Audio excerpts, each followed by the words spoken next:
Hey everybody, we back again. We back like a hot Yes. pocket. We back.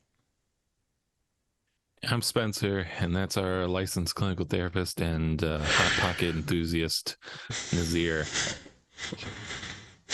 Hello. Okay, moving on then. And of course, we have our special guest today. She's a licensed clinical therapist. Welcome back, Vicky. Hey. There she goes. Just went full black woman on us. Thank you. Appreciate that. No masking here. Hey. Like, right. I like a chocolate. Hey. We're not on an episode of Martin. Let's move on. Oh my God. Hey, I like Martin's. This is a different spectrums podcast. We talk about movies, shows, and mental health. We also have some laughs, so don't take us too seriously. Or do. Whatever. Don't forget also to run up those likes. We'd really appreciate it. Mm-hmm. Yes. Everyone likes a good thumb.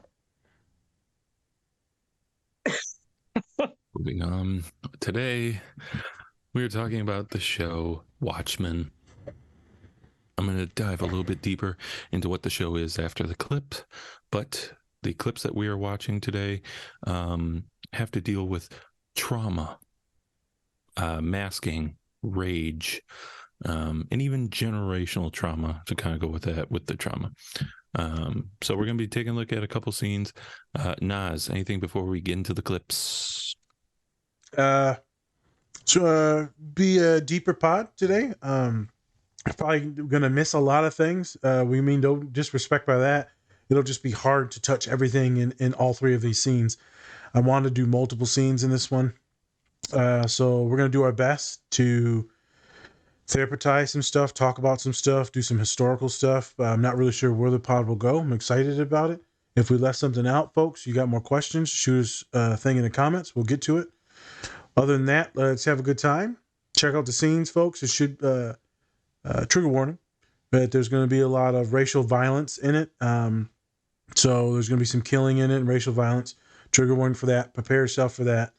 And then we will go from there. So follow us. Much appreciated. Subscribe down below. We're going to get to the ad, and then we'll talk about merchandise and donations and all that. We'll talk about that after the commercial for cracked chicken. All right. Like that. Let's get to the scene. Whoop, whoop. Whoop, Just whoop. get to the scene. Whoop, whoop. All right.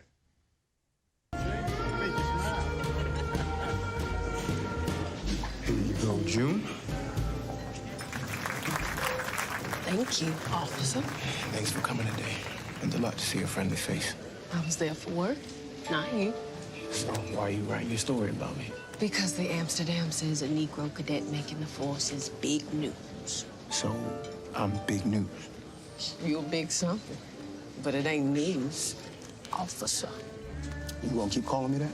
If you don't want me to call you officer, you probably should have chosen a different line of work. All right. Let me have it. But you at work. I know what you're thinking. What am I thinking? I've joined the enemy. The police in this city smother our people under their shoes. Lieutenant Battle is a Tom, and now I am a Tom, too. They just hired me for the publicity, and besides all of that, you worried about me. They gave you a gun and a stick. That's what I'm worried about. What you gonna do with them? Because you are an angry, angry man, William Reeves. I'm not angry.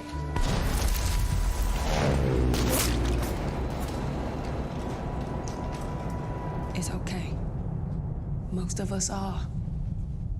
I'm young. I'm healthy. I got the job I always wanted. What have I got to be angry about? Folks were murdered right in front of you. Right in front of you. The whole town. All of them. Your mother and your father. That was a long time ago. I don't want to live in the past. And that, Will Reeves, is why you are so goddamn angry.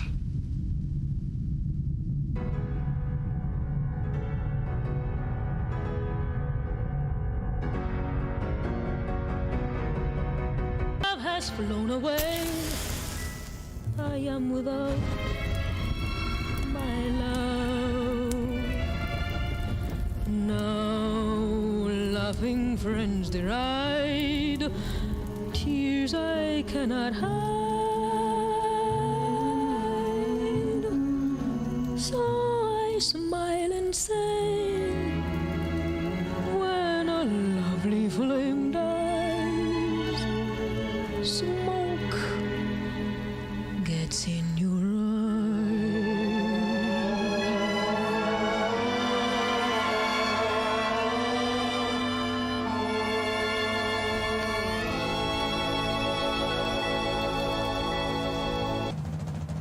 I'm like you. No. No. No.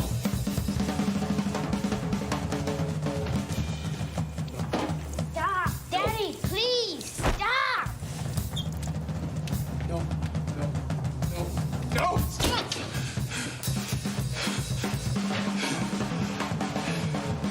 Marcus, he was. I was just trying to take it off. You can't take it off. You can't ever take it off. It's not true. I can't take You it off. can't. You need to hide under that hood because you can't stand to see what you become. I'm still me. Which me? You never should have done this. I thought it would help you get rid of this thing you have, but you didn't get rid of it. And just fed it. We need to go. Now, we need to go home to Tulsa. No! I'm not going back there. No, I'm talking about you, Will Reeves.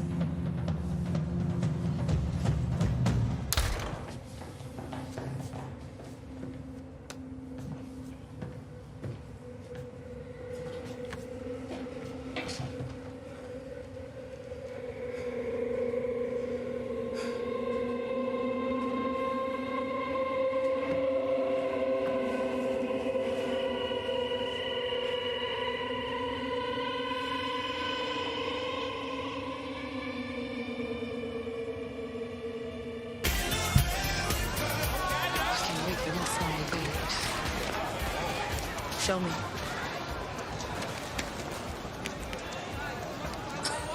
I told you she was gonna try. That you did. Please let me see it. What did we tell you last week? And the week before that? I have to wait till I'm grown up. People who wear masks are dangerous, Angela. And we should be scared of them. Why? Well, they're hiding something. Just pretend, Dad. Well, it's only pretend until it's real. And when you're a little older, you'll be able to tell the difference. Until then, take this on back and Mom and me will get you moon cakes for the fireworks. Deal? Deal. Go ahead.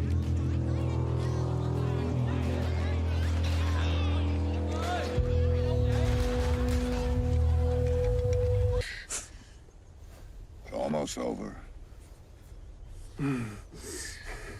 Master, may I ask you something? Of course. The mask. Why did you make me wear a mask? Because masks make men cruel. That's what you wanted. For me to be cruel.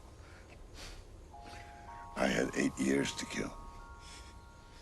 Having a worthy adversary helped keep me sane. Was I, Master? Was I a worthy adversary? No.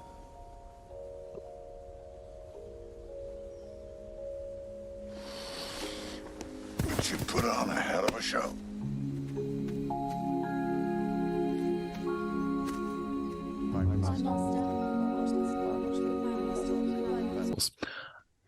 And we're back again.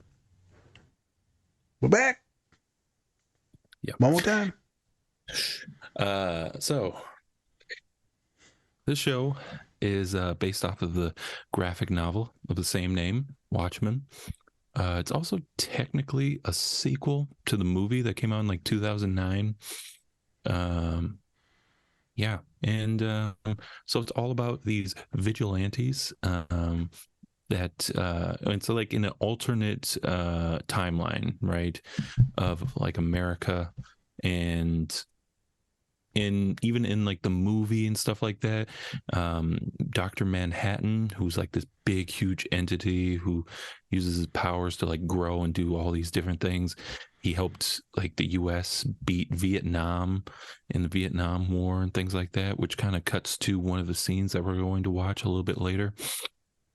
So it kind of starts all the show starts in Tulsa, Oklahoma, in the 1920s during the Tulsa massacre, which during the time in Tulsa, Oklahoma, it was all about black businesses. It was the Black Wall Street, and all these white supremacists or just white people in general came into the town and literally killed most of the people that were in that town in Tulsa, and burned all the buildings too. They demolished everything.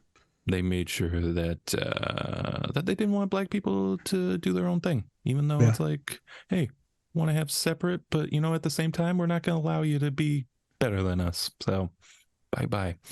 And so that's where we meet Will. He's a young kid who luckily survived escaping the Tulsa massacre.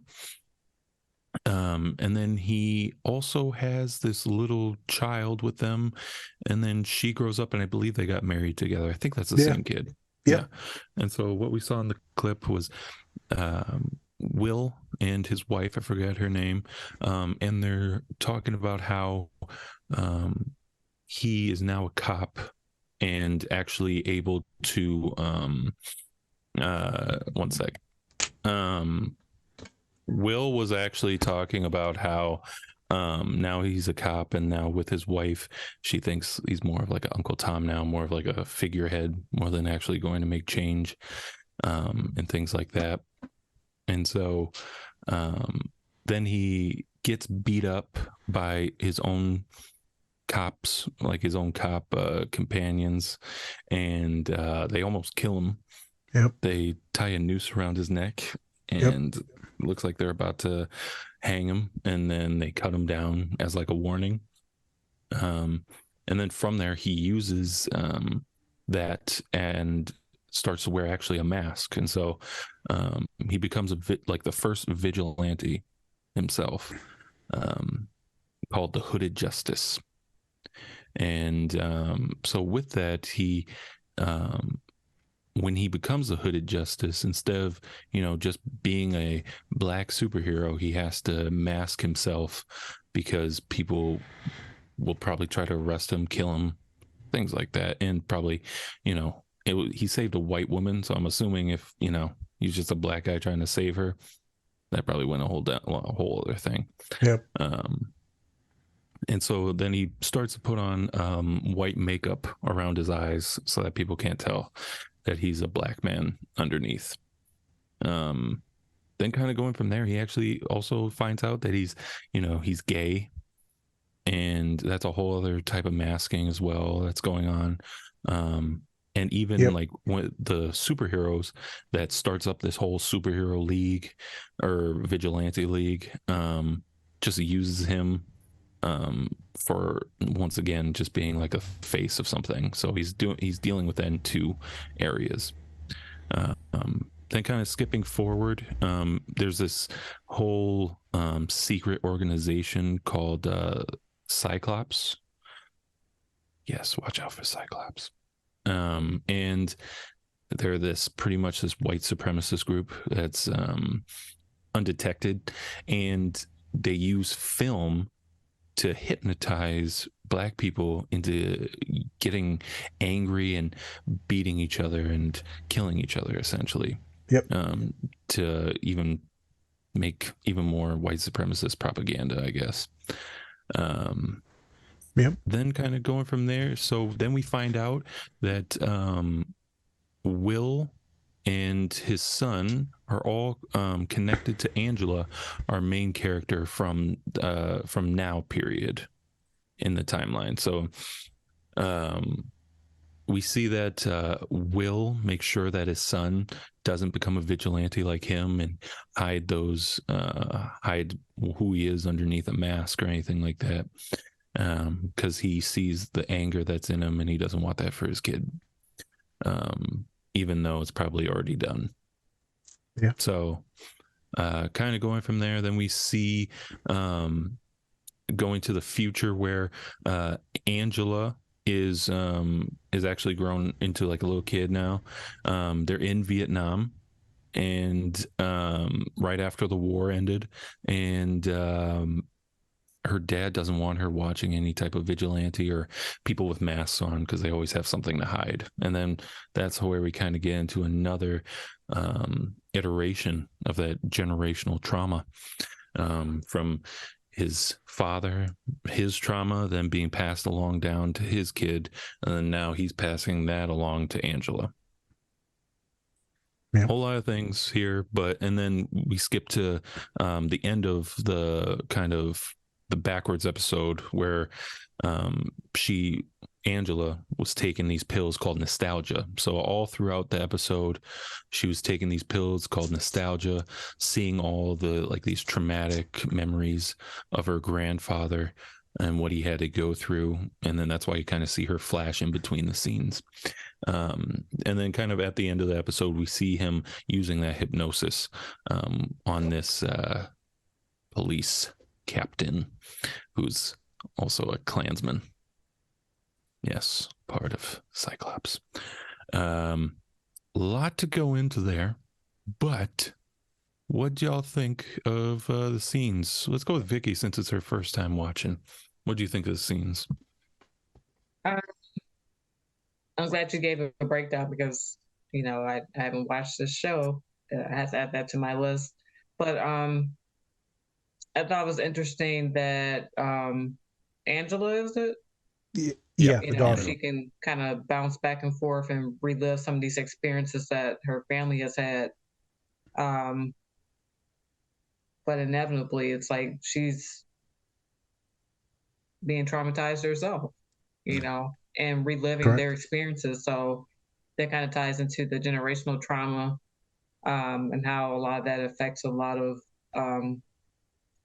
people of color, and how those things are dealt with, how we kind of experience those things in our daily lives and our bodies. A lot of us not even knowing that we have this generational trauma or things that have been passed on to us unknowingly. So I thought that was kind of interesting. Just seeing her like in between the scenes, and I was kind of confused at first, like, wait, what's going on? But now I understand. And then the masking part,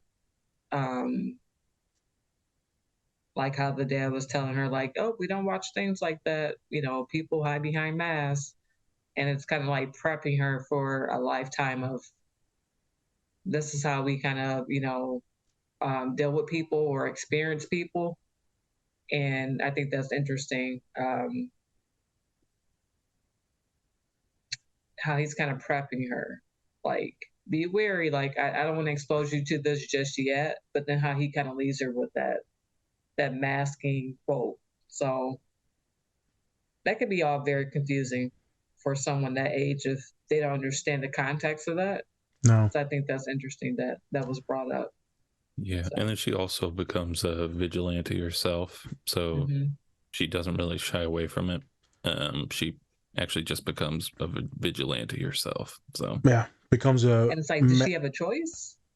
Yeah, I think she does. But that's the thing, though. I think she has a choice in a way because she doesn't really know the upbringing of her grandfather at all because I don't think he ever mentioned him since they moved to Tulsa. So I think that was kind of the thing. It's like she kind of made the choice herself to want to be part of, this group, even though they're kind of outlawed anyways. So, because I believe that they find out you like go to prison or some shit like that. Yeah, she the choice. So right after that scene that we watched, her parents are murdered by a terrorist in Vietnam. So she has to watch that. Then her grandmother, so William's, wife at that time, right? She actually finds out that she has a granddaughter. She didn't know. So she, because there was a whole bunch of drama, but she ends up and go back and gets her. And she has a heart attack and dies outside in Vietnam on the cement. And so not only did she see her mom and dad die, she then sees her grandma comes out of nowhere and then has a heart attack. And when she's in the orphanage, a police officer said, "Who did this? Right? Who killed your parents?" And she's, "This guy here." She said, "You sure? You know?" So they take the cops, and they go shoot that kid out back. Was kind of nuts. And she said, and the officer hands the kid the badge, said, "You're going to make a good officer one day." Thus goes her seeking justice. She always wants, and the whole show's about justice. Right. And so she wants to seek justice. She becomes an officer. She's an officer in Vietnam. And then she falls in love with Mr. Manhattan. And then they move to Tulsa. And then that's when, they live happy, but then there's this whole white supremacy thing when they start murdering all the police officers. And that's when they become vigilantes and have to wear these masks, that yellow mask that Spence has on the poster. They have to wear those masks. And then she realized not enough justice is done. She gets more angry, more violent because all her best friends died. She's just too much trauma. It's too much. And it builds and it builds and it builds. And now she's a straight up vigilante kicking the shit out of people and treating them like they have no rights. Technically, everyone she's beating the shit out of is a white supremacist or white supremacist adjacent. I'm not going to make any comments on that. They also follow this guy, Rorschach, who at the end of the movie gives like his like memoir to like this newspaper because the guy who we've seen, I forgot his freaking name. He's like this white dude who pretty much is the smartest man alive. The Voight guy, I think his name or something. He's like the smartest man alive. And so he made it look like Dr. Manhattan like killed all these people so that the US and Russia would get along during the Cold War. But Rorschach doesn't agree with that. And he sees like this, like he sees like in this whole different light of things. And then he dies at the end of Watchmen. But then these guys, like this white supremacist group, kind of take his words and kind of twist them maybe a little bit. But even in the graphic novel, there were like hints that he was kind of like racist. Yeah. Oh, okay. I didn't know that. Like all these, like he was pretty much, you ever seen like Taxi Driver, right? Where he's like, all these people are fucking like scum and shit. Like, like all this. It's pretty much like that level of like, race is kind of crazy and shit. Like, so yeah, it's a lot about this justice stuff. So obviously folks watch this after we break this down, then it might be good to go back and watch the movie itself from 2009. And then like I told Spence before this, if you look at the best graphic novels or comic books ever written, this is going to be top 1 or 2 in most people's rankings. It's going to be one of the top buys. So let's go to scene 1, the dinner scene. I chose that because what Vic pointed out in the pre-production meeting, she doesn't like that he's an officer, right? Might be thinking he's an Uncle Tom or one of those join in, right? And that's still to this day. I got some friends that joined the police, and there's this love-hate. Well, there's a lot of hate for police, and then it's your own person that joins, and you're like, "What are you doing, bro?"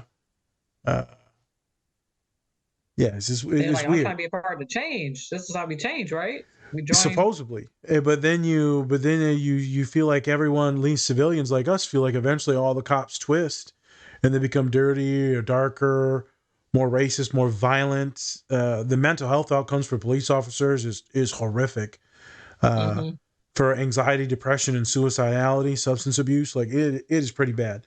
The life expectancy for officers is drastically lower than the general population. I'm not trying to foster a ton of empathy here. I'm just trying to tell folks some statistics. And I think that's an interesting point is, she's saying all this stuff and she's like, I don't even care about the cop thing, but they're going to give you a gun and a stick. What are you going to do with it? So she's thinking she's just going to start beating the shit out of people. I'm not going to lie. I feel like some officers do that now. The power and control They get the mask, which could be the badge, and they get that protected immunity stuff, and they can do what they want. It's pretty scary. And so I brought that up because I don't remember what movie it was. I was watching a movie or a show one day, and the black dude goes, well, I'm Mexican and Arab, grew up in poverty, father in prison, mother abusive and drunk. And the dude goes, I'm just so angry. I'm so fucking angry all the time. And the person goes, why? I don't even know why I'm fucking angry. This is just who I am at this moment in time. This is all I know is anger. It's like, Jesus. I related to that. I don't even know why I was angry sometimes. It's not like the Hulk anger. It's more of like a in your DNA type of anger, hostility, resentment. A lot of it is just straight up depression. I'm not gonna lie. A lot of it is just mostly depression because you were dealt a shitty ass hand. Then people look at you as a boogeyman because I'm large and brown or because Vicky is black, and they look at us and they project these things that we're more violent. So we're like, fuck it. You want to see violent? I'll show it to you. Also, violence is a currency. So if we were to present more weak when we were growing up, then we're taken advantage of and bullied. And so you become the perpetrator now. And then you're fucking mad because you're the perpetrator now. It's a vicious cycle. You don't even know why you're angry. There's so many things affecting you, you don't even know why you're angry. So that's why I chose that scene.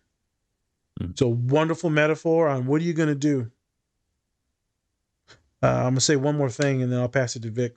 I was talking to students the other day, black students, and we were talking about jobs and having to put on a show and mask and code switch. And I said, everyone's sitting here, y'all talking all that big game, that big shit right now. I said, a lot of y'all about to sell out as soon as you get into them interviews. And they said, we ain't selling out. Okay. Well, money talks. You ain't gonna be saying all this sideways shit and colloquiums. Like, you're gonna do exactly what I did. And I hate saying this because I want you to be able to be authentically you. And also I know some things will have to be changed and then you'll be able to be more you later on. Well, I ain't doing that. I said, okay, wait and see. You think the world has really changed? It hasn't. You think the people in charge and doing these interviews are like you and I? It is not. Mm-mm. Mm-mm. They ain't ethnic names on those rosters. So I think some of them might took offense to that. But I remember I took offense when my professor said, you need to act white and you need to talk white. A black woman, she said, you need to do these things to protect your family. And I was like, what the fuck?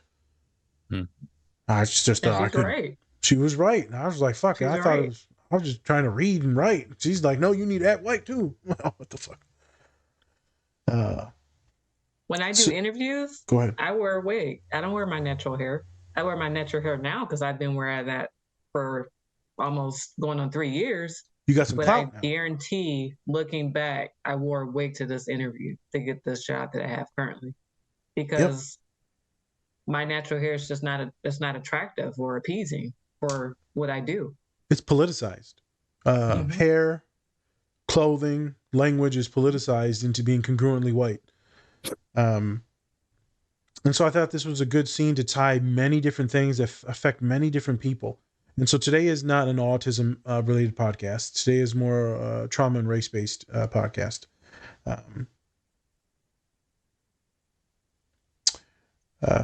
So Vic, in that first scene, if you can remember it, they're at the dinner, right? I was watching your face and you were watching them talk, and then you saw how he had those flashbacks and he saw the Ku Klux member like shooting people, and you were like, what the you're like, Jesus, because they're just eating dinner and then there's these people getting murdered. What went through in your mind? I'm sure confused, but what was going through in your mind at that time? I wrote down like this scene, the Black Hood, like just the history of KKK, their version of justice and what is right. It was still disturbing. Like whether it was a white hood or a black hood, it was still disturbing to watch because you just think of the violence behind it, behind the mask and what it stands for. And for me, like seeing like the Southern flag, the Confederate flag. It kind of every time I see one, it kind of startles me. It makes me feel a certain type of way, like And I live in Michigan, and I see it quite frequently in a lot of areas that would be considered rural. And I'm just like, I don't know how to feel. And I don't live in the South, but when I see one, it makes me kind of aware of my surroundings, and I pay more Facts. attention and more alerts. Like, I have to be cautious of where I'm at in my surroundings. So when I seen that scene where he was wearing the hooded mask, it was just like, ooh, like sir, what are you doing? You look confused here? Did we forget our role and who we are? So for me, it was kind of disturbing to watch. And it kind of startled that Confederate flag sensation. Like when I see one, it's a very uncomfortable feeling because for me, I interpret that flag for having a different meaning. Yep. Just like I interpret the white hood and the opposite of the white hood, the black hood having the same meaning. Racism, injustice, Yeah. people being murdered, violence, all of that. Either one of you been to the Martin Luther King Museum in Memphis or no? No. So when you go in there, right, it's gonna take you through a lot of history, but the first bit of it is like full regalia of the KKK, and those things are fucking creepy looking because it's it's full regalia, it's full life size, and they're on like a mannequin. It's pretty gross. Interesting thing. This is one of my favorite museums because it's intense, and then you see people crying outside, inside. It's intense. Pops was broke down outside of it pretty bad. A lot of nasty memories to those things. Spence, and then I'll have you lead us through the rest of the scenes. You're the one who wanted me to watch this probably 2, if not 3 years ago, at least. Do you know when it came out or no? Yeah, 2019. 19. Okay. So it was. You probably wanted me to watch it during the pandemic, I would assume then. Was it? Might have been. It might have been before. Might have been 2019 because it was 2020 when the pandemic hit of spring, and I was looking for stuff to watch. Might have been a little bit before. Might have been a little bit before. Yep. Because we definitely weren't even nowhere near talking about pod stuff. Right. Any specific reasons why you were like, you should watch this? You knew I was kind of nerdy. You knew I was doing social justice stuff on campus.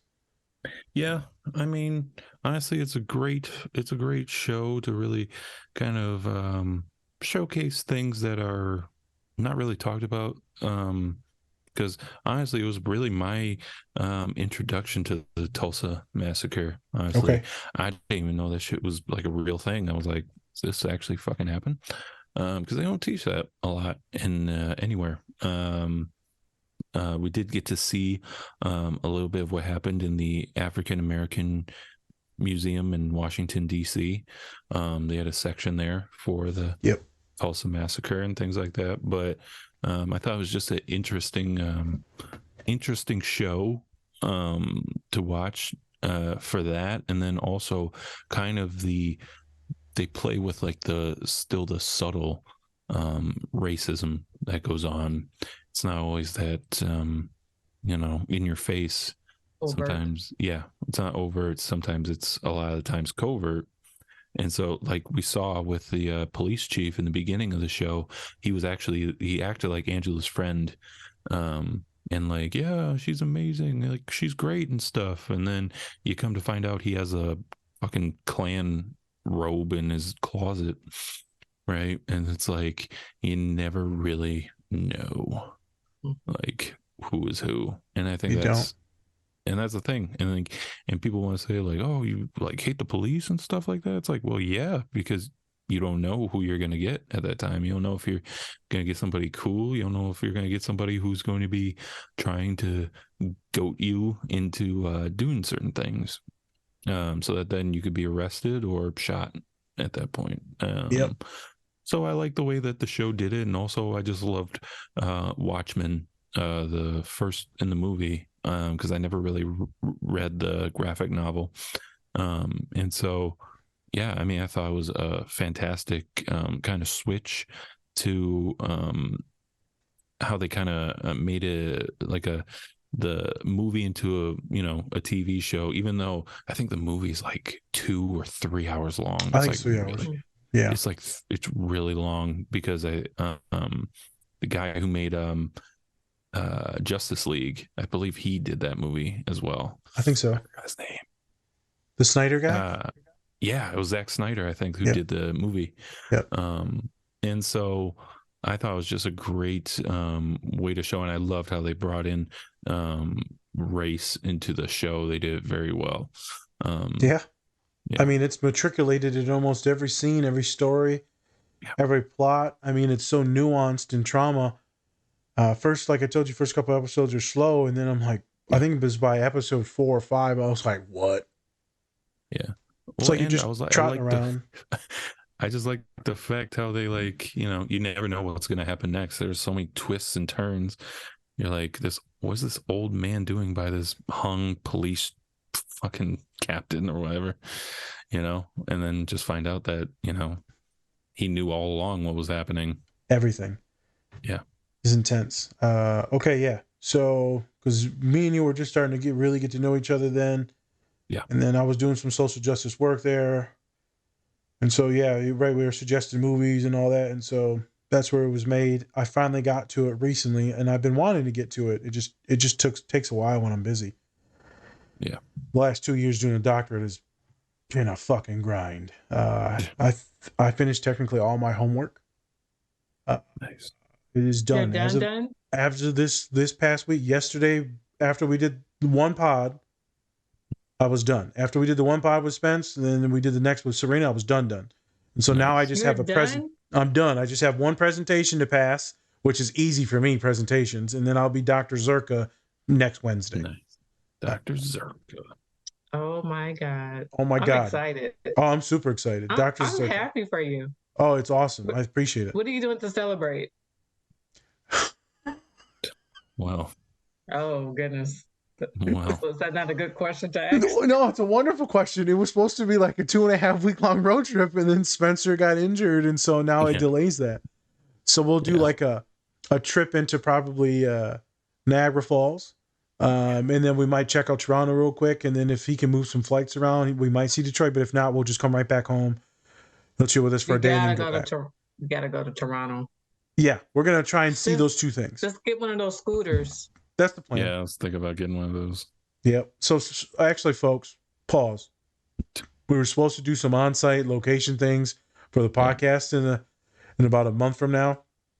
That is now put on pause. We will get to the road trip. It's just probably going to be like closer to the end of summer. Mm-hmm. The end of summer.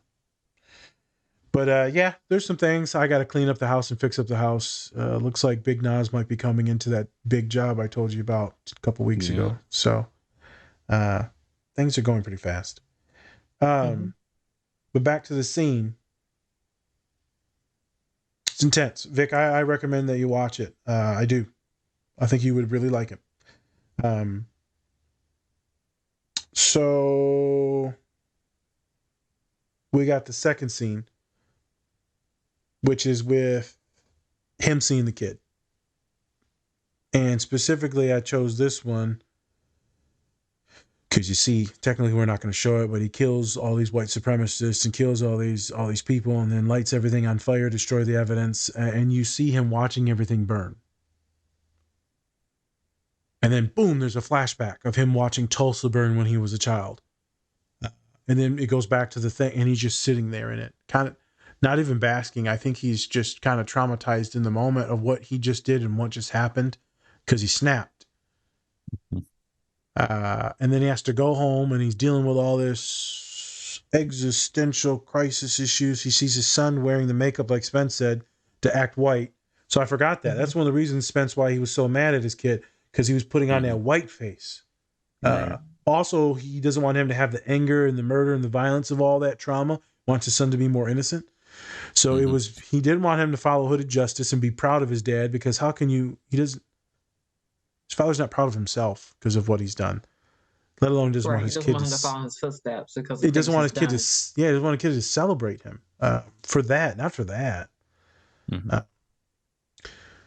So there's two things, and then I would assume there's also some gay shame as well in that moment. But then his wife.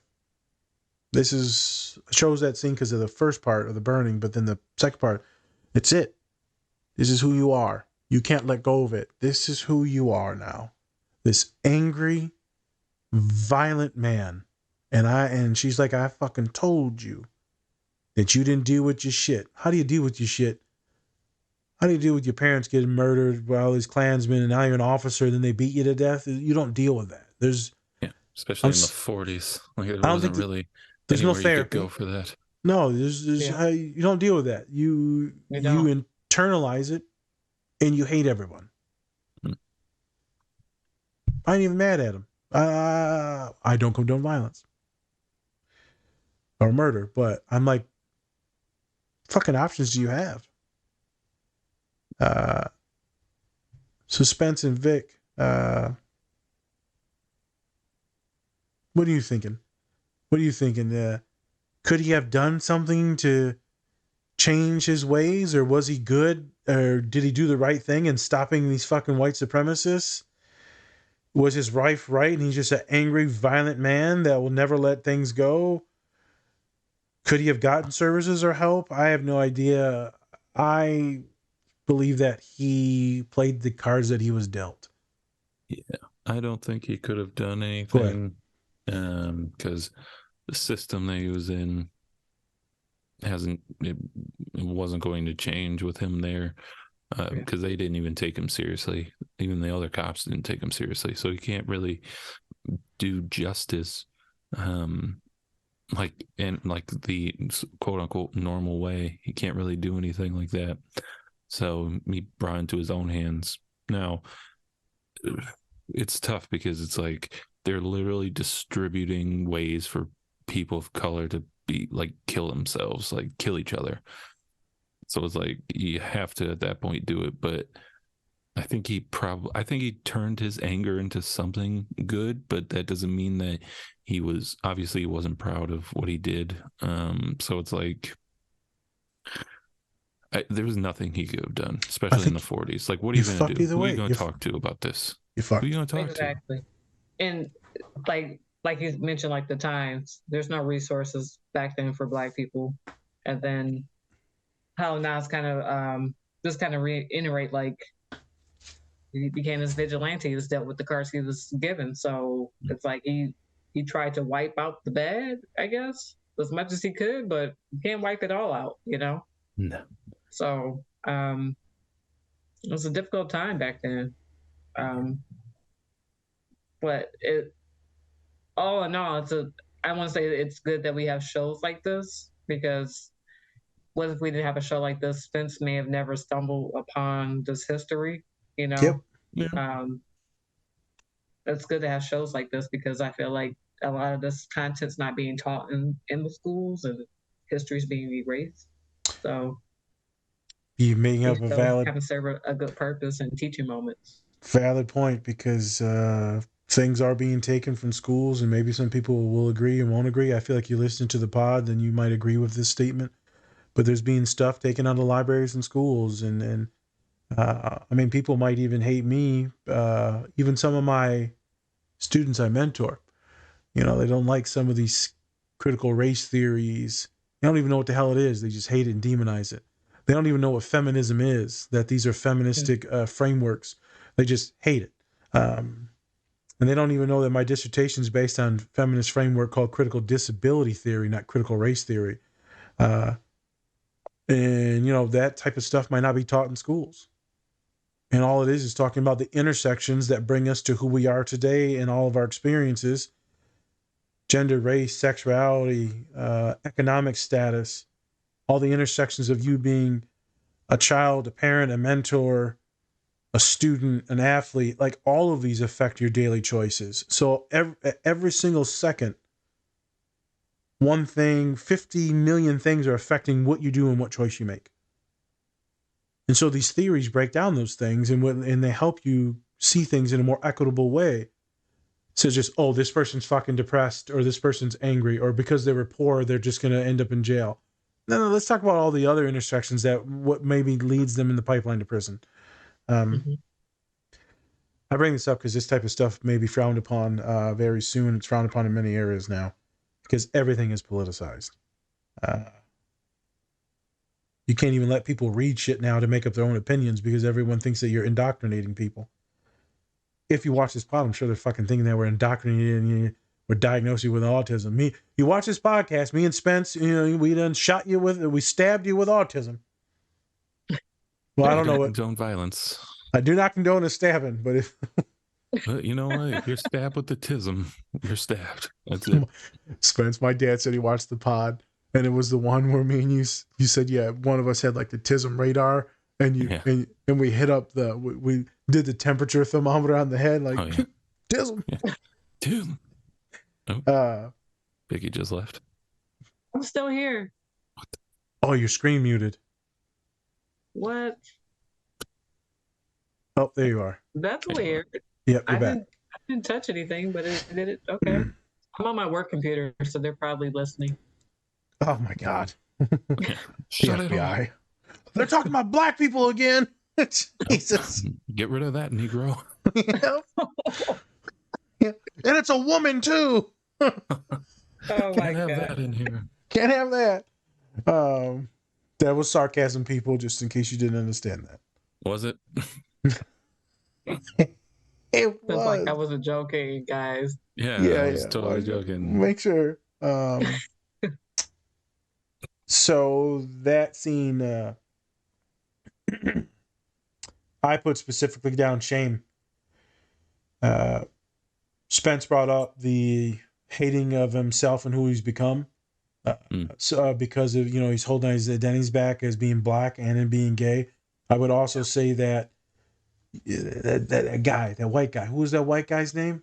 That leader of that crew, Minutemen. Oh, Captain Fantastic or some shit. Something. The guy at the very, very end. Oh no, you didn't see it. He wasn't in the show, or he wasn't in these clips. But he's real quick. So this rich looking white guy. Yeah. Well, he was fucked up. They were at the bank and they were stopping these bank robberies, and they unveiled a poster, and the poster was them escorting a black guy out from terrorizing the bank on the poster, and he had to sit there and take photographs with it as a black man. It was all a publicity thing, pretty much. It was just like, yeah, we're vigilantes, But it was, for the white guy, it was all about just getting the PR and stuff like that. But then Will told him about what was happening in this factory and told him all about that stuff. And this guy he was like, just leave it alone. Whatever, it'll be fine. Don't worry about it. Because he didn't really want to help at all. He was probably looking at him as he's probably, whatever. You can say got a little jungle fever, some shit. Yeah, that's what I think it was. Yeah, I think so.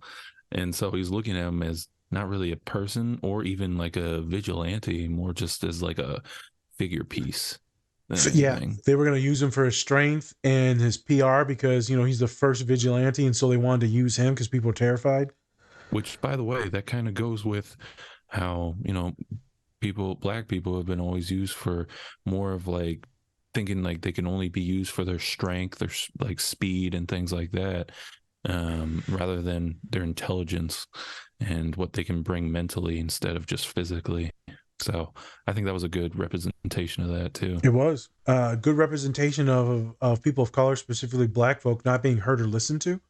So he's like, oh, no, you're crazy. Yeah. Those racists aren't doing anything in your town. You don't know what you're talking about. And he's like, I'm at the factory now. Yeah. I'm getting ready to burn it down. Burn down a synagogue is literally right here. Yes. He's like, oh, no, you're crazy. And so that even made me think about my students I was talking to when we were talking about the healthcare system and black women having these really poor rates of healthcare outcomes and infant mortality. And, which is this month. What is? This month. This is the month what? April.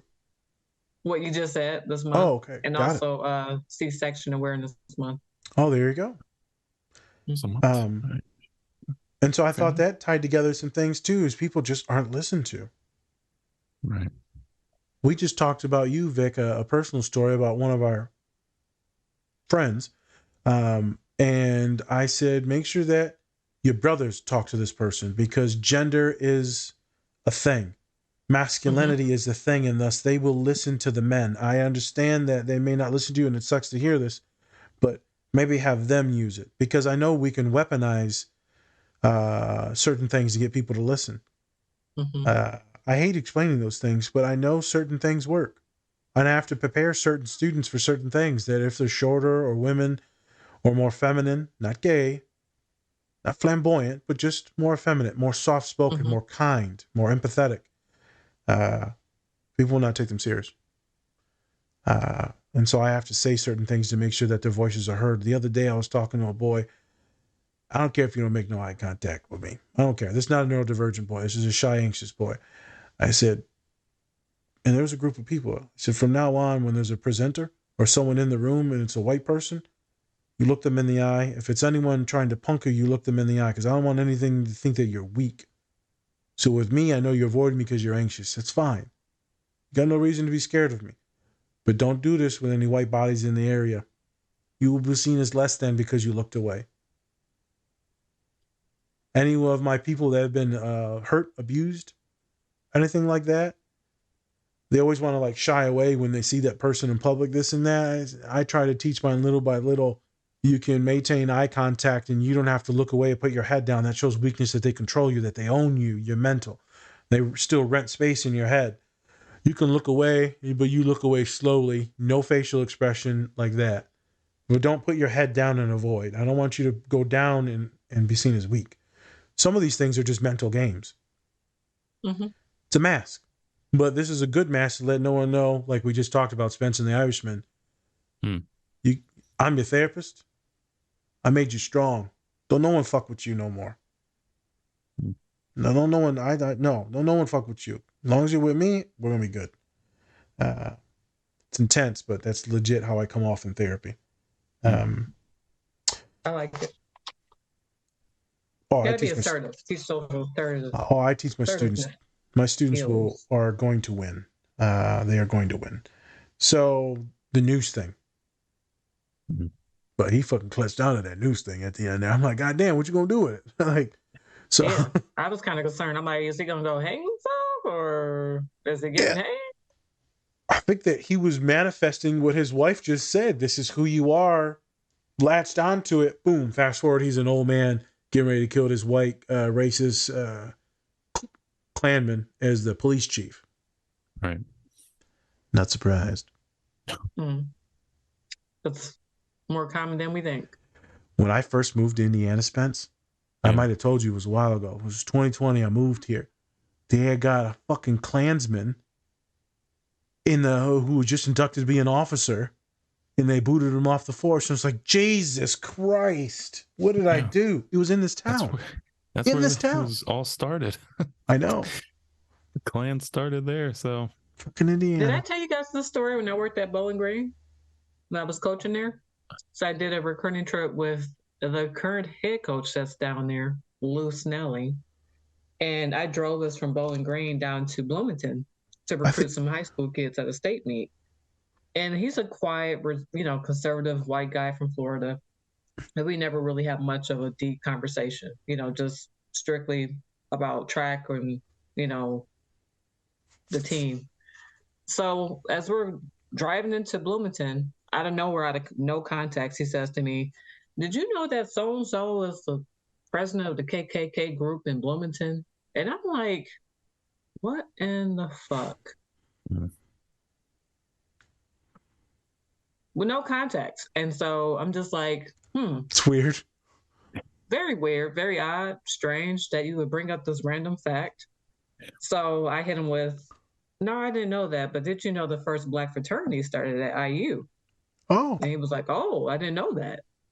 And from that moment, I was just like, I can't fucking work here. I resigned like probably 2 months after the fact. Yep. And he told the girls, I quit or that he fired me or whatever. But I resigned. But I remember being at that high school meet at IU, and Coach Lycan at the time, that was at Western before he got fired for being called a racist. Makes sense. I kind of linked up with him for the day, and I was just like, I can't be around that dude. Like, I couldn't believe that left his mouth. I couldn't believe it. People But sketchy, man. People. it's people like that there, and to think that this man still has his job. And I had a parent reach out to me maybe a year after I left, and I went to Heidelberg, and she said, you know, I can deal with overt racist men, but it's the covert ones that concern me. Because there was a girl on the team, black girl, she got a scholarship taken because she didn't go to study tables. Meanwhile, there was a white distance runner who stole something from Walmart, and she was told to go and apologize. That is a big difference in punishment. Apologize to Walmart? I'm sorry. Yeah, that's a big difference. And so the mom told me, she said, you know, I grew up in Kentucky. I was on a softball team. My coach, you know, he would have his KKK uniform in the back, and he'd give me a ride to practice at home. And I'm listening to her, and I'm like, are you fucking serious? And she's like, yeah, like, it was no big deal. Like, I knew who he was. He wasn't hiding who he was. It was just, that's who he was. And, you know, he was a cool guy at practice. And afterwards, he dropped me off and he'd go to his meeting. And I was just like, mind blown, like, what? Right. But she was saying, you know, she's like, I don't like these northern states because you don't know who you're dealing with. You can't see who these people really are. Once again, these masks, right? Well, I mean, you literally couldn't see him because he was wearing a fucking Klan mask on his face. So. He's you know, the guy that was her softball coach, he's not masking who he is. That's who he is. Like, he's like, yeah. He's just a Klansman. What are you going to do, right?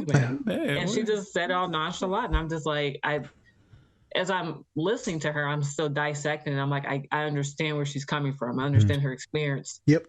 And having lived that experience, you know, working at places like with a loose knowing, it's like, I get it. I get where she's coming from. It's like, I really know who you are up front, up close and personal, versus you smile in my face like, oh, you're doing a great job, but really, I hate your fucking guts. Like, it's real out here. And a lot of people who aren't Black or persons of color, they don't understand that until they've had that lived experience or had similar experiences to know what that is like. So when you guys kind of, you know, we talk about the masking, it can go both ways, whether you're a person of color or whether you're a person that's not a person of color, you could be wearing the mask. True. Oh, yeah, we all wear masks. Me and Spence have talked about in almost every pod about neurodivergent masking and assimilating and fitting in and social anxiety. But this is a different type of masking.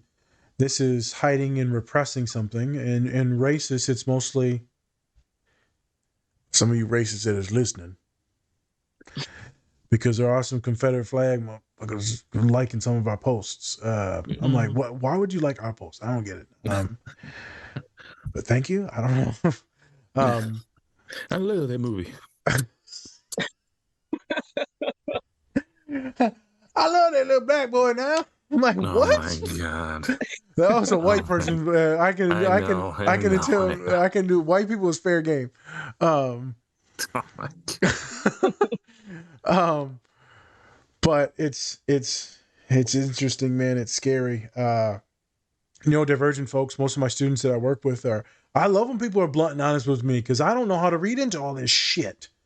True. All this niceness and propaganda. Tell me what you mean. Tell me what you say.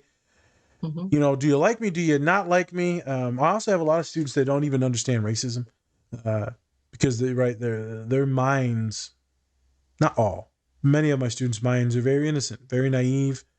And so they see people of color, they hear all the things, but they don't really formulate why this is a thing, or why people are scared of people, or why there's internal bias. It's confusing for some. Then I got some that on the spectrum are completely black and white, and they are more conservative or more into their more things or religious things. And I got some that are more liberal, and they spot off things like, you know, all certain parts of the population should die because they don't believe what I think. And I'm like, well, this is intense. I don't think either polar opposite or extreme is healthy. But many of my students are very naive to many of these things because they don't understand. It's usually when I can tell someone's neurodivergent is when they're just asking me questions about humans and humanity. They're just lost. They're like, why do people do this? Why do I do this? People just do this? People just get married and like live happy, or people just go to work 9 to 5? It's a lot of like why questions. It's quite wonderful. It's a lot of teaching. It almost feels like you're teaching a young person.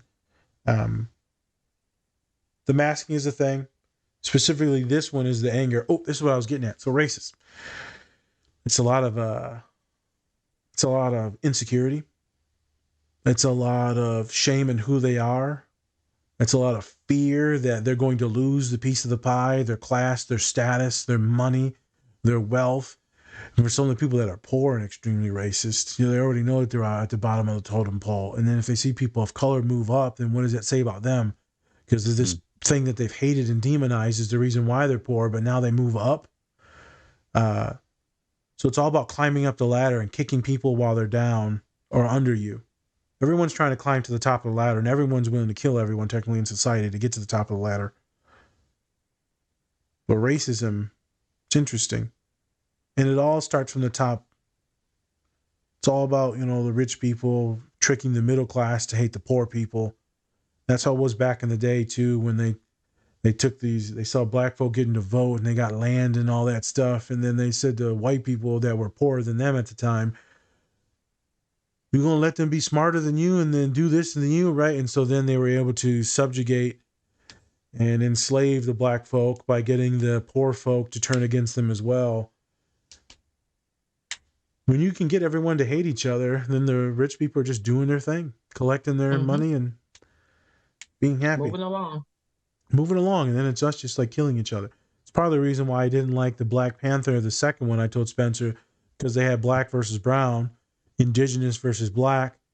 I'm like, okay. And then it's all instigated by white people. I think the French at that time, and the Americans. In the beginning. And I'm just like, I don't like this. Didn't feel good.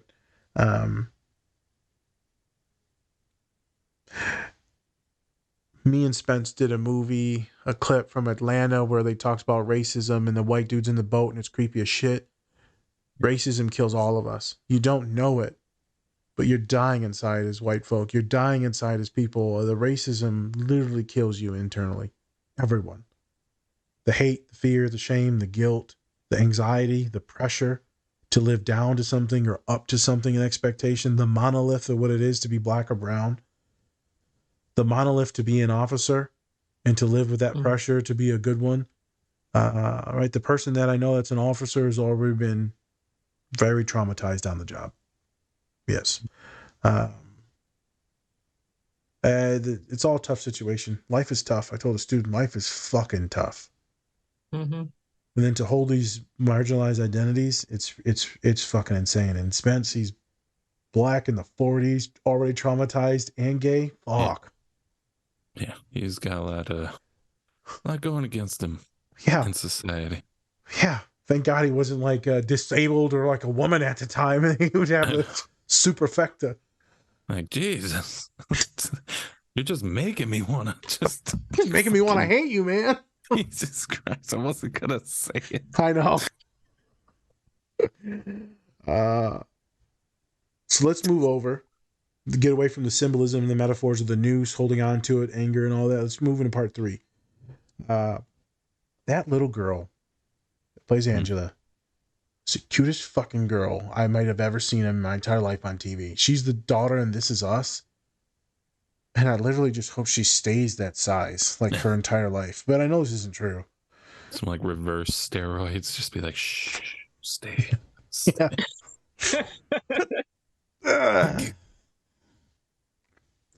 As she's walking.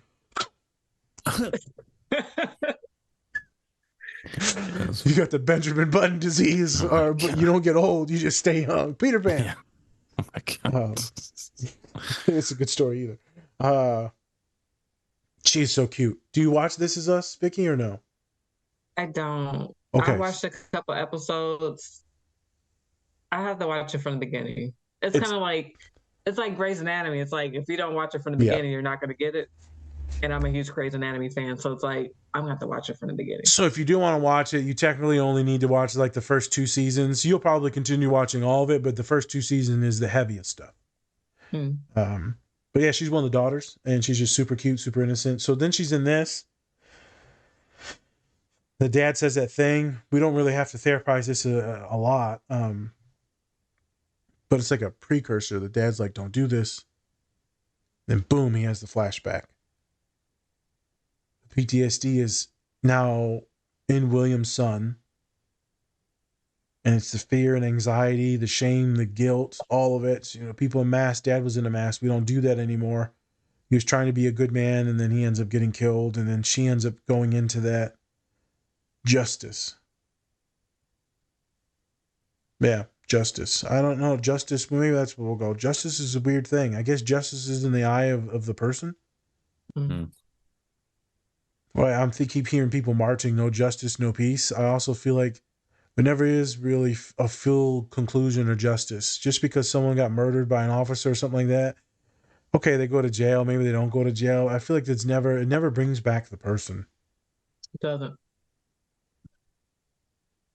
And then the damage that is done by racists or politicians or people that do things or laws or owners, or even if they get fired, the damage is already done. The people are already appointed. The life has already moved on. Legislation's already been passed. I feel like justice is a weird thing. I'll say this and I'll stop. I was talking to a student about thinking too much. They're trying to solve everything at a macro level, and that shit is terrifying. It's going to be impossible to change the world, but you can change worlds within yours, and you can kind of move through that slowly. I was actually talking to one of the coaches that I was good friends with, and we we're talking about how wants to advocate for mental health, but he's in a situation to where it is not allowed and it's seen as weak and feminized, and so thus this is a big boy too, big strong boy. And he's actually kind of getting bullied in some situations. And so I'm strategizing on who he could talk to, finding allies, this and that. And I'm hitting some roadblocks, and I'm seeing that he's trapped. I won't speak any further on some things. And then I said, okay, I'm going to have you do this with your athletes. You're not going to hold a fucking seminar. You're going to try and get some allies and talk to the counseling center and integrate some things in athletics. I want you to literally work out after, because I've seen your workouts. They're fucking hellacious.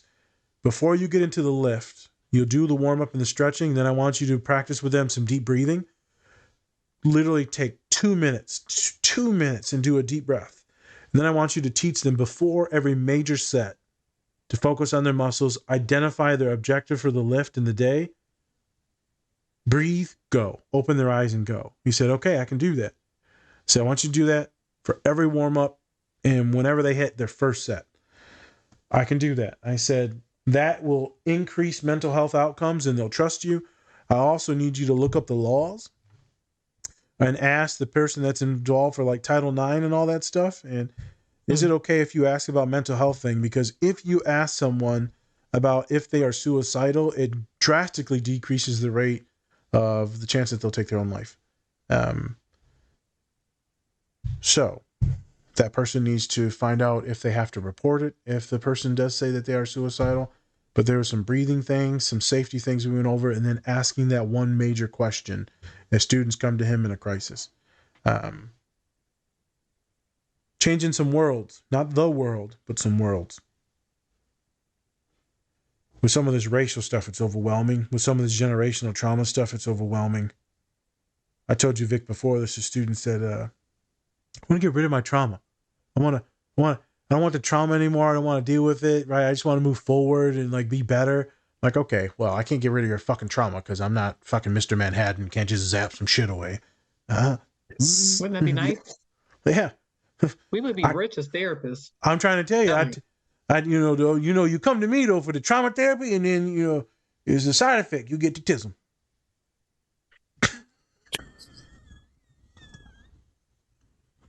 Like, what the fuck? Serious note here. I can give you a healing, but you autism. Jesus. I said, okay, let's change your nomenclature. Let's change the way you say this. I can help you with your trauma response. That's what I can do. The way you respond to it and making sure you don't perpetrate this shit on other people. So Vic and Spencer. Anything in your life, you don't have to be too in detail.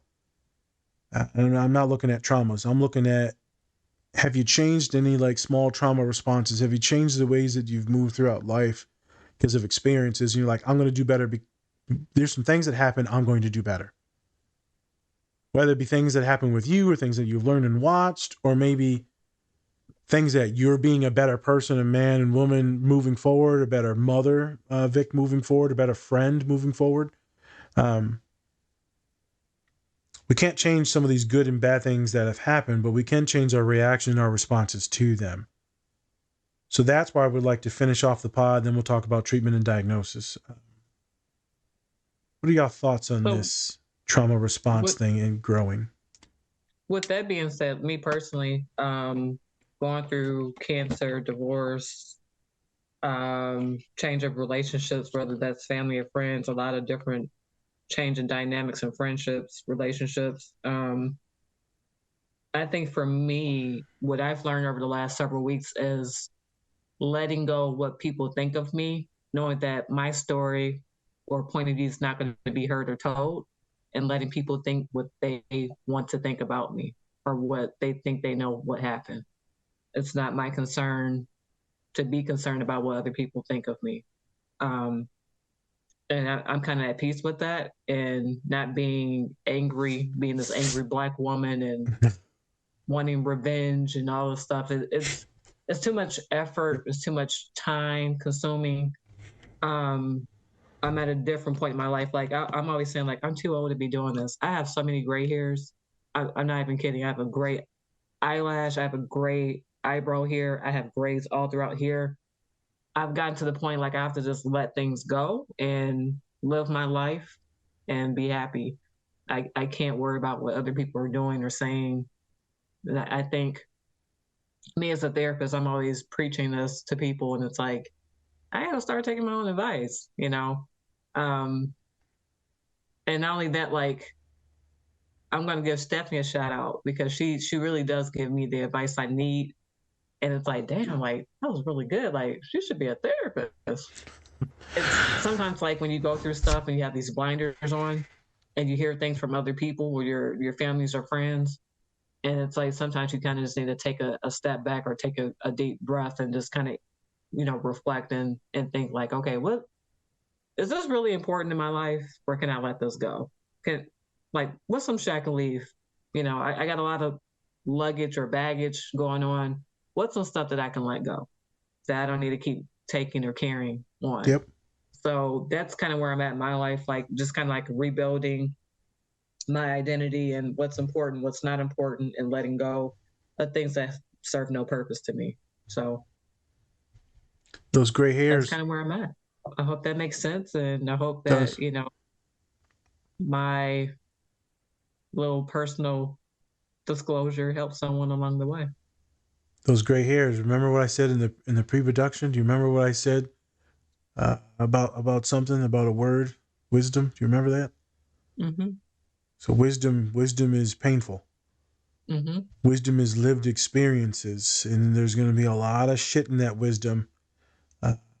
So you can pass down some wisdom to your teachings through your traumas in life.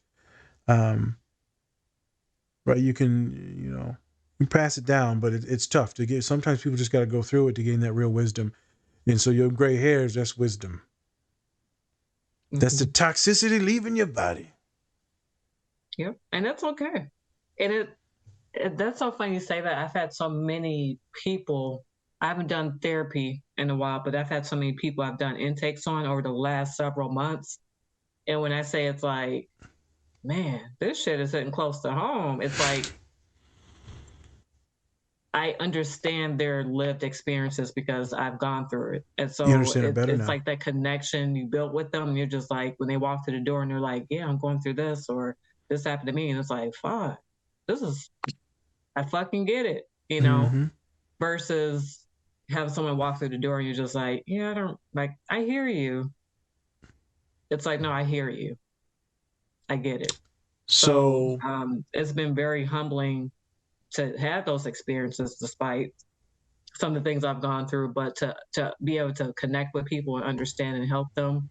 Yep. And to be able to walk away when they walk away from my office, knowing that I did something that was helpful for them moving forward in their mental health journey. So yep, it's very rewarding. I remember I pushed you one day. I was in the car outside the weight room, and we were on the phone. And I asked you, "Are you happy with things?" You said, "I still got places to go." I said, "I didn't ask you that." I said, "You're happy with your accomplishments that you've done," and you're like, "Well, you know." And I said, "I didn't. I didn't ask for no fake news shit. I didn't ask for no bloviating. Is yes or no?" And you said yes. I was like, "Okay." Hung up on you. I'm joking. But sometimes we need to be pushed like that. So you've gained wisdom. It has been painful, but now it's helped you relate. You also know that your experiences, what we talked about, the intersectionalities of your life, the generational trauma and the things that they have dealt with, all of it affects you into the decisions and choices that you make. And then the rest of it is just playing the cards that you're dealt. It's a very fucking weird world. We had this thing planned. I told Spencer, I didn't manifest this shit. I said, it's weird. I don't feel like we're going on a vacation. He said, I don't know why, man. Maybe it's because the school's ending and this and that, and you're nervous, this and that.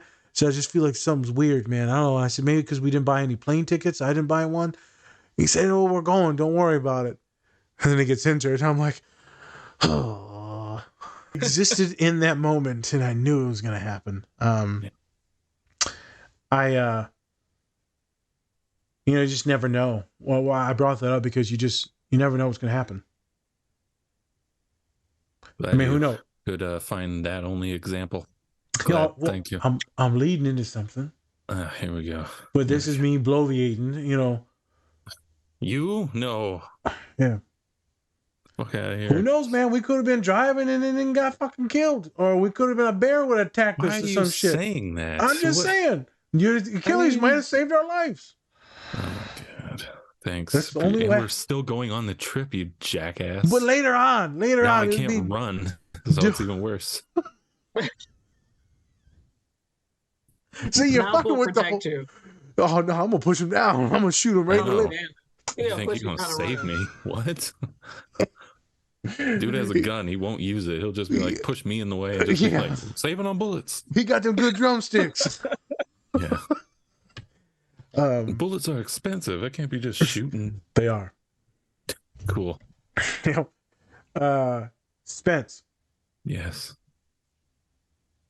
What are you thinking about the past, about the current, about being better or different or changing your responses to things? I know technically the other day I told you to pause real quick before we did something. So I mean that was one instance of it. Yeah. I guess play less basketball apparently. I'm learning to do that. It's hurting me apparently. I don't know. It's just like subtle things have changed with like my personality. For example, just more being myself, but then also being more vocal on what I want to say, things like that. Because sometimes I get really stuck into like not saying anything or not saying something because I didn't think of it at the time and stuff like that. So it's more about just mentally being quicker and making sure I don't get taken advantage of, like in some instances that are happening at this moment. So yeah, I don't know.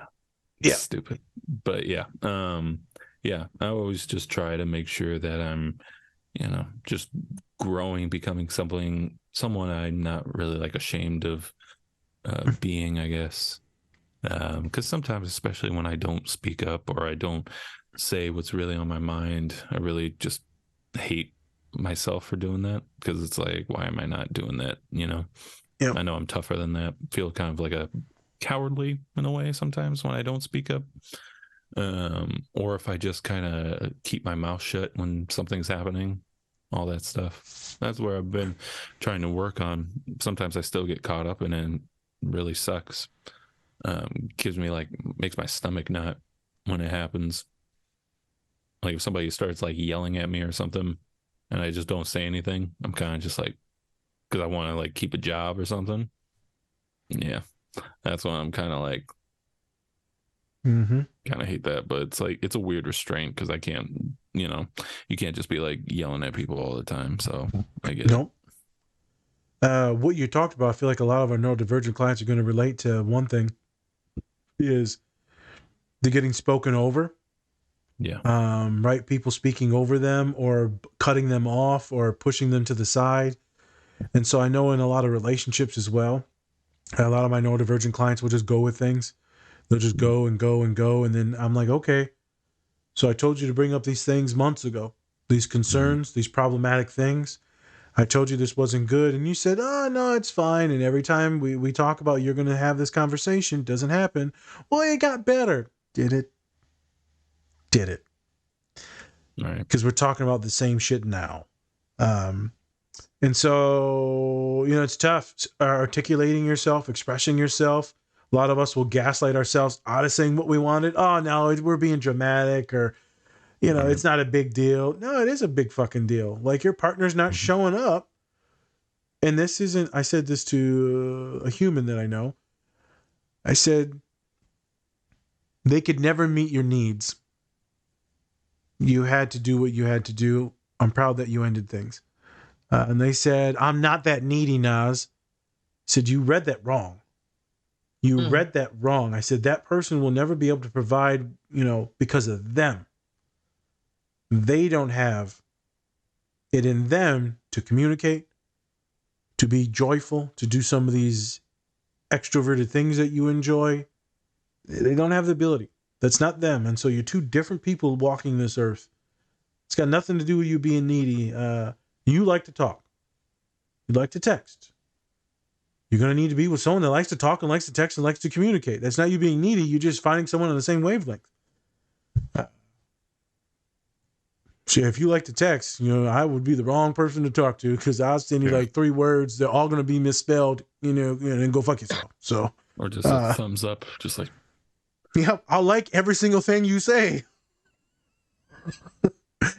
And then as Spence knows, you'll get my bullet text will be 3 words, next text, 3 words, next text, instead of one long text. Yeah. One of my clients said, I got 7 emails from you, Nazir. 7 emails. You think you could have just sent one fucking email with the things? I said, you know what? I hope you stay in your horrible relationship, and then covered the camera. Oh my God. Lovely person. But when I email people on BetterHelp, if it's one line, it sends them a separate email. So if I do one line, enter, in the instant messenger, it sends a separate email. Yeah. So Spence, I think a lot of people will relate to that. It's hard to find their voice. Yeah. And I think that's what Vicky's saying too, though, just different things. It's hard to find their voice. Because of my ADHD and my own neurodivergence, I've always had the voice, but I've had people push me and foster me. Dr. Ruthie in St. Mary's took my chain off, took my leash off. I was thinking about that, how I'm going to talk about that in the interviews. I need guidance, but there can be no leash. You can bark out something to me and then I'll go in a different direction, but the leash has to be off for me to do my job. Right. And every time I do a presentation or therapy, I'm always like super scared that I'm in trouble for something. And I literally feel like a little dog that just like fucking pissed on the floor. Because I'm not sure if they're going to tug the leash. And then I have to assimilate to what they want me to do because I'm not like other people. Still, to this day, I get weird when anyone's like, oh, I want to sit down on your therapy, your outreaches. I'm like, no. Because like, my voice is comfortable with my students, but is not comfortable with other people because Spencer, I'm still in fear that people will reject me. I don't even give a fuck about anyone else. You know that. Yeah. I only care for a handful of people. And after that, it's like, oh, okay, well, I hope you do okay. I don't wish bad on you. But I sure as hell don't want to be ostracized or looked down upon. I don't want to be seen as dumb, ghetto, unintelligent, autistic, meaning I don't want people to think of me like, ew. Like, how can you be a counselor if you're on the autism spectrum? Right. That's why many of my friends don't say that they're on the spectrum that are counselors. They don't. Fear. So finding your voice is hard, Spence and Vic. Yep. So we're all in our 30s? No, Spence, you in your 30s yet or no? 28. Oh, he's a baby. Oh, that's right. Yeah. Baby with so many surgeries. Fucking. It's okay. What's wrong with this baby? Experimented on. Jesus Christ. Hey, I had Rituxan injected in my eye through U of M, and then I was told by my radiologist they weren't supposed to do that, only through IV. I'm like, oh, so I was a guinea pig. Wow. Yeah. Fun. Yeah. Jesus. Okay. Yeah. I don't even know what to say after that hate one. you of them. That's why I hate you of them. Okay. Supposed to be the best of the best.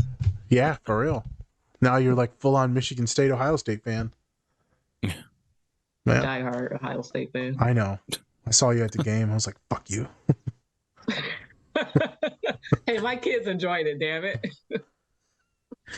Raising little Buckeyes over here. Jesus. So these things mess with us. And Spence, I'm sure you grew up being more hush mouth, quiet mouth, holding your tongue.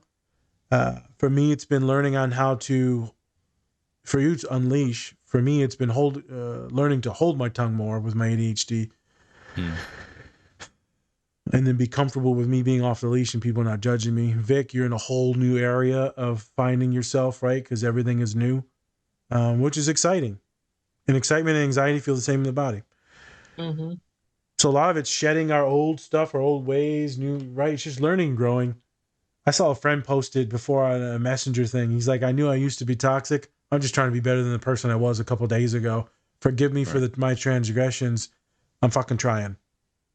I was like, this is a cool post. I'm going to repost this post. Yeah. Yeah. I get your mistakes. Could have been bad. As long as you're moving forward and you're legit trying, because you always know who's trying and who's not trying. Definitely. Yeah, clients, friends, relationship people, you know who's trying and who's not trying.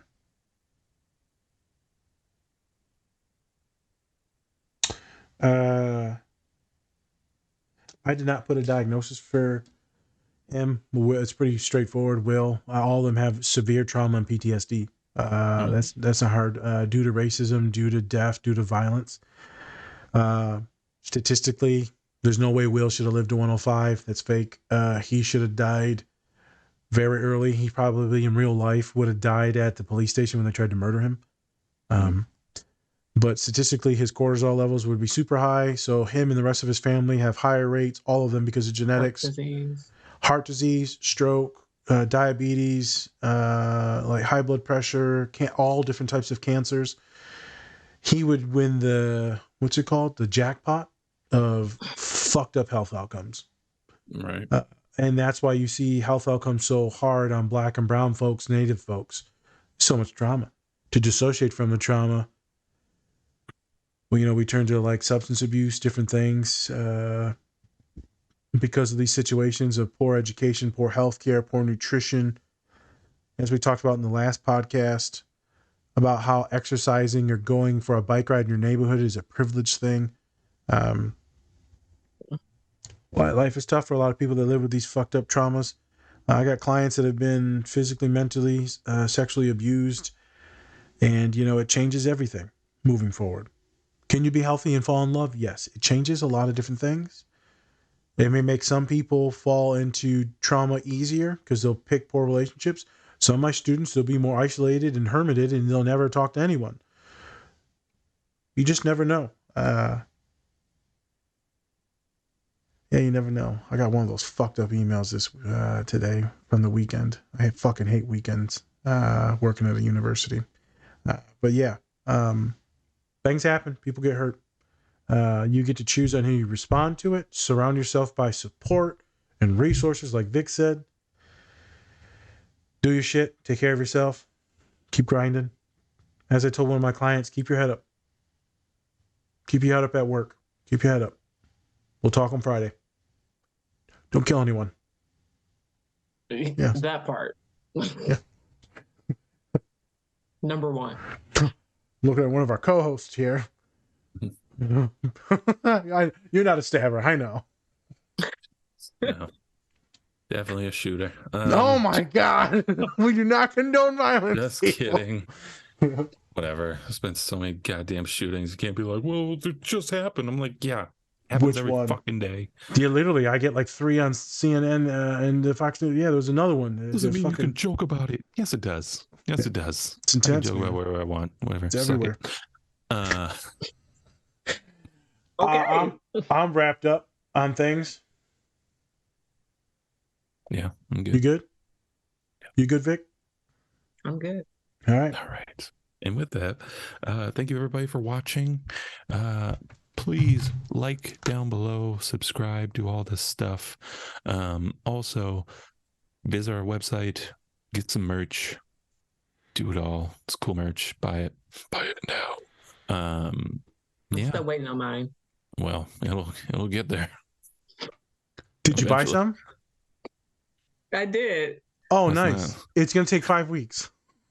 Oh shit! You guys Some people did not take that long, so just you. Just out of curiosity, do you guys happen to have any like, tall sizes? I think it goes all the way to 5X. I think so. But would it be like 5XLT?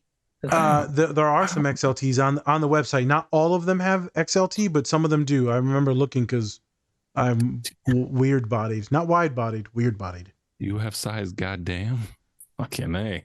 No, I was gonna get 3XLT, but I didn't see it available, so I was like, "Well, looking at different shirt for some." Yeah, looking for a different shirt and a different hoodie, crew neck. It should be on there for some of them. Me and Spence saw they were on there. XLTs. Yeah. Okay. All right. So 5 weeks, guys. say 5 weeks. Well, 5 weeks. It's legit 5 weeks. I mean, it was 5. All right, I'm not getting into this. Let's Yeah, not do this. it's fine. Shut up.